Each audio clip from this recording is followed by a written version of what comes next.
Kepegawaian Daerah Provinsi Nusa Tenggara Timur berada di kantor gubernur atau biasa disebut dengan nama Gedung Sasando. Gedung ini berbentuk sasando yang diambil dari bentuk alat musik dari Pulau Rote yang merupakan pulau terselatan dari Negara Kesatuan Republik Indonesia.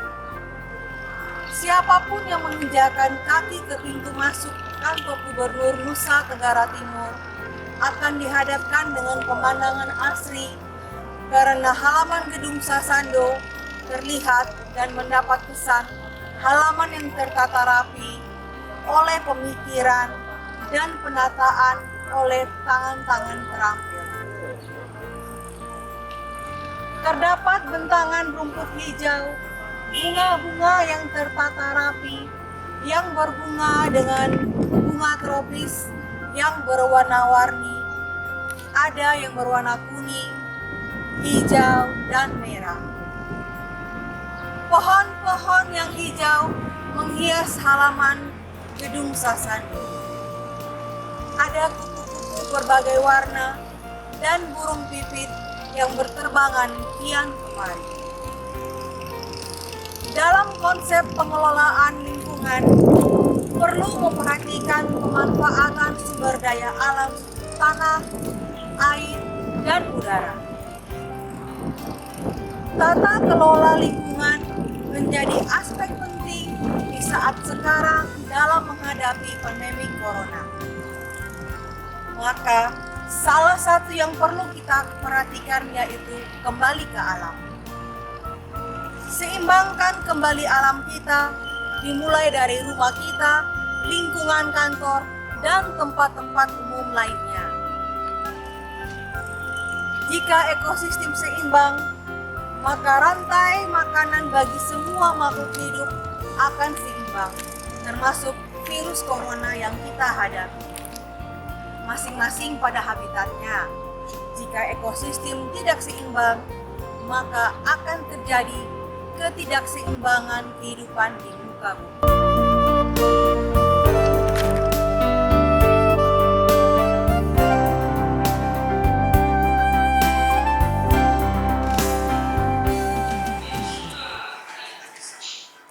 Selamat pagi Pak Primus. Selamat pagi Pak Niko. Saya melihat tempat sampah di sini ada 3 warna, merah, kuning, dan hijau. Apa maksudnya nih? Oh Pak Niko, begini. Tempat-tempat sampah yang ada ini maksudnya begini. Tempat sampah yang warna hijau ini untuk kita taruh sampah-sampah organik seperti buah, sayur, atau sisa-sisa makanan dan lain-lain. Sedangkan tempat sampah yang warna kuning ini untuk sampah kertas, sedangkan tempat sampah yang warna merah ini untuk plastik. Lalu bagaimana dengan pengolahan sampah-sampah ini?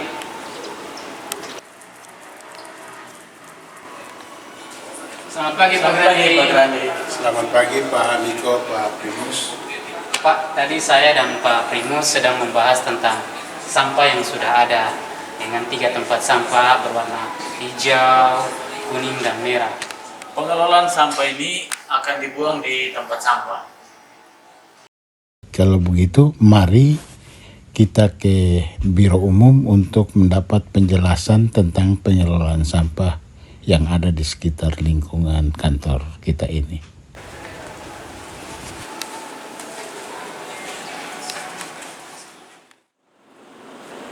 Selamat pagi Pak Daus.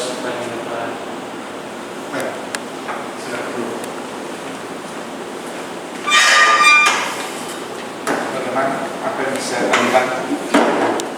Bapak Jos, kami datang untuk meminta penjelasan dari Bapak dengan teman-teman di Biro Umum tentang pengolahan sampah yang ada di sekitar kantor gubernur. Baik, jadi kita bangun kerjasama dengan PT Kaspet untuk mendapatkan mesin pengolahan sampah dalam hal ini untuk penghancur sampah. Asumsinya karena ada begitu banyak pohon di lingkungan kita yang membuat kesejukan, tetapi juga dia menghasilkan daun-daun yang bisa mengotori. Oleh karena itu daun-daun ini kita jadikan potensi yang harus kembali untuk diolah. Setelah diolah kami buat pupuk bokasi. Pupuk bokasi itu nanti akan diperuntukkan dua kepentingan. Kepentingan pertama adalah memupuk tanaman-tanaman baik bunga maupun pohon yang ada di lingkungan sini. Tapi yang kedua juga untuk dijual sehingga anak-anak ini bisa memperoleh hasil dari apa yang mereka kerjakan di dalam sini. Cara kerja mereka supaya mereka dapat uang adalah pertama mereka menjalankan tugas utama mereka sebagai cleaning luar dan juga taman. Mereka kerja itu, setelah kerja itu mereka begitu selesai kerja, mereka melanjutkan dengan kegiatan mengolah sampah-sampah yang mereka kumpulkan dari kerja utama tadi untuk mereka olah. Setelah mereka olah, mereka buat pupuk bokasi. Nah, pupuk itulah yang dikerjakan. Itu hal pertama. Yang kedua, ada beberapa tim. Tim yang lain mereka membuat stek bunga. Stek bunga ini kita mengharapkan dapat stek bunga bougainville sekitar 5.000 sampai 10.000 pohon. Maksudnya digunakan untuk apa? Kita mau bahwa gedung yang hebat ini, yang mewah ini, kita lingkungannya pertama harus asli, bersih, nyaman, orang datang senang di sini. Yang kedua, pada musim panas semua tetap hijau, tetapi kantor ini harus dikelilingi oleh bunga-bunga, sehingga menunjukkan kepada masyarakat bahwa Gubernur ngomong tentang sampah, pola pengelolaan dan penanganan sampah sudah harus jelas dari bahan baku mentah sampai kepada pupuk. Bahan-bahan ini bisa digunakan untuk kepentingan yang berguna. Nah, dengan ada ini, anak-anak yang buat steak juga bisa memperoleh uang penghasilan dari situ. Yang ketiga, mungkin teman-teman lihat ada pot-pot yang seperti batang pohon yang baru, itu dihasilkan oleh anak-anak di Biro Umum ini. Setelah mereka jalankan tugas pokok tadi, masuklah di item-item pos membuat pupuk, pos buat stek bunga, pos untuk menghasilkan pot. Setelah itu, mereka juga ada yang bagian kebun. Kita mau supaya setiap jengkal di sini ini harus dimanfaatkan. Oleh karena itu, sekarang sementara dilakukan instalasi air dan listrik untuk bisa menjangkau semua area yang ada dalam lingkungan kantor gubernur ini. Kita berharap tahun depan ini sudah bisa dinikmati oleh masyarakat juga. Jadi mimpi Pak Gubernur, kantor ini adalah kantor gubernur, kantor pemerintah yang melayani rakyat. Oleh karena itu rakyat harus ada di tengah-tengah sini. Kita bisa buka space untuk rakyat menikmati tempat ini, tapi juga membawa gagasan inspirasi bagi masyarakat untuk mereka bisa buat juga di tempat mereka, di rumah, di lingkungan. Nah, itu dapat ikutan. Saya kira begitu. Baik, terima kasih Pak Jos atas penjelasannya. Mungkin itu saja dan kita rencana ke lokasi untuk kita melihat. Terima kasih Pak Jos. Selamat pagi.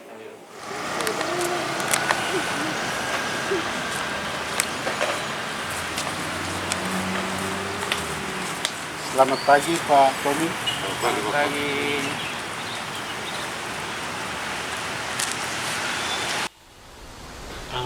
Pak Tony bisa menjelaskan kepada saya dan Pak Grandi bagaimana proses pengolahan sampah.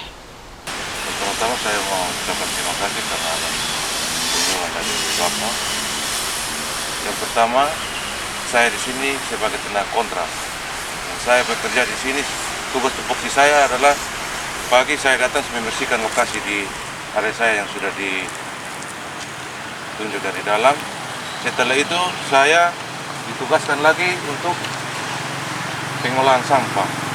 Dan sampah-sampah yang ada di kantor gubernur sini berupa daun, kami di sini ditempatkan di sini semua sampah-sampah sana dikumpul di sini dan kami di sini untuk mengolah di sini.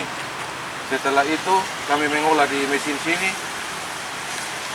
Kami ada membuat tempat provokasinya di sana. Setelah kita mengolah di sini, kita bawa ke sana dan diolah di tempat yang sudah kami buat di sebelah sana.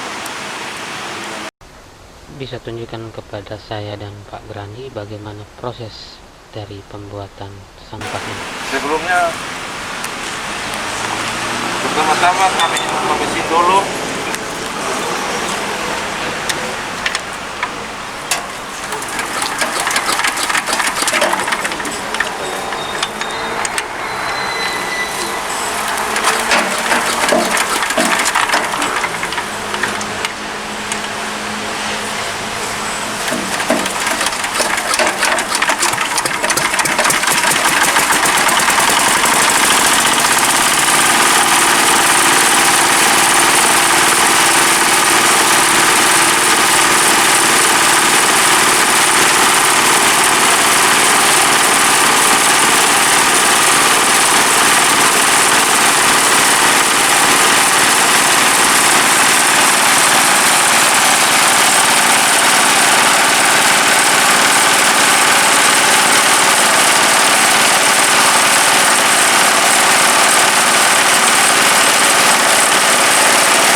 Yang diolah dengan alat penghancur ini atau pemotong daun agar ukuran lebih kecil.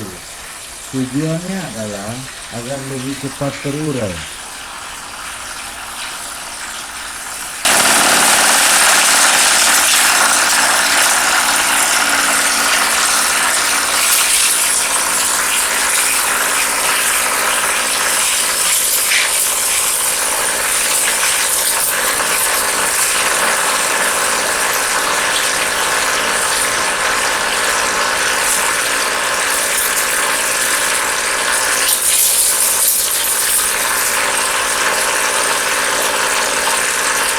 Tambahan apa saja yang dicampur dan bagaimana caranya?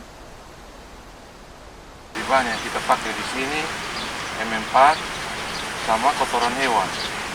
Setelah itu dicampur di tempat yang sudah kita sediakan, lalu ditutup dengan terpal. Waktu yang kita tutup 1 bulan.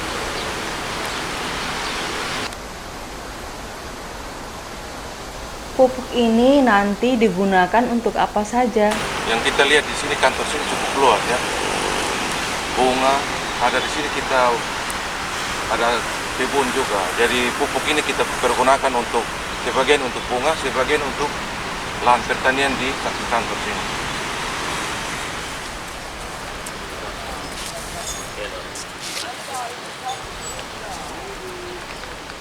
Saya melihat banyak sekali pohon marungga atau kelor atau dengan nama latinnya Marunga oleifera. Mari kita duduk dulu. Pohon kelor kalau dalam bahasa timur disebut tafo. Di Sumba disebut kawano. Kalau bahasa Flores, moitong. Pada tahun 2018, Bapak Gubernur Nusa Tenggara Timur, Bapak Victor Bungtilu Laiskodat, menginstruksikan kepada seluruh masyarakat Nusa Tenggara Timur untuk menanam pohon kelor. Yang mana pohon kelor dinobatkan oleh Badan Dunia WHO sebagai pohon ajaib. Pak Grandi, bagaimana bisa pohon kelor ini disebut sebagai pohon ajaib? Baik, Bu Henry, pohon kelor mengandung gizi yang sangat baik untuk kesehatan kita. Baik Pak Grandi, dalam daftar kandungan bahan makanan, kandungan daun kelor yang kita makan setiap 100 gram kelor terdapat protein 2 gram, vitamin C 12%, vitamin B6 19%, vitamin A 9%, zat besi 11%, riboflavin 11%, dan magnesium 8%, Pak Grandi. Sekarang banyak pengolahan kudapan atau snack dari daun kelor. Ini teh celup Globamora dari UKM Mawar. Ini pun juga teh celup dari Moringan Tebek. Yang ini merupakan teh kelor seduhan dari Pulau Semau. Adapun ini stik kelor dari UKM Mawar. Dan ini merupakan snack and cookies dari teh kelor produksi Kiara.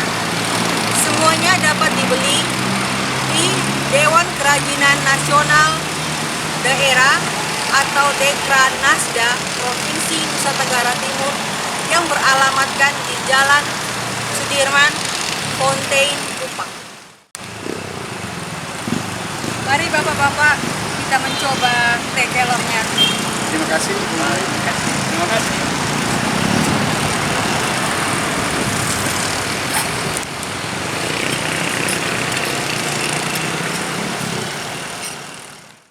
Tahun 2019, saat memperingati hari ulang tahun Korps Pegawai Republik Indonesia, tanggal 29 November 2019, kita anggota Korpri Prof Nusa Tenggara Timur melakukan suatu kegiatan penanaman pohon kelor di sekitar gedung Sasando ini.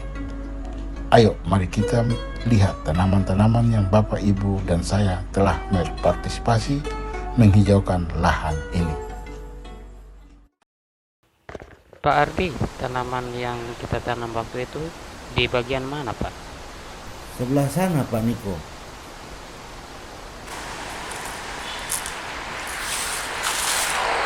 Tadi gua tanaman kelor yang saya tanam di sebelah sini. Ini kok, ini tanaman kelor yang saya tanam. Pak Niko, kalau saya kemarin tanamnya di sini.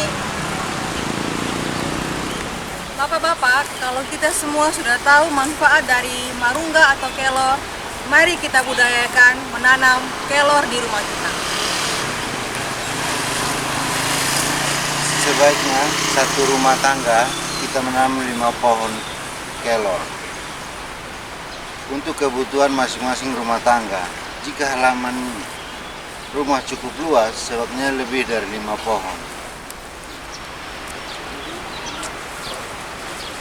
Kita semua sudah melihat penjelasan dan pengelolaan lingkungan, mulai dari pemanfaatan maupun manfaat daun kelor.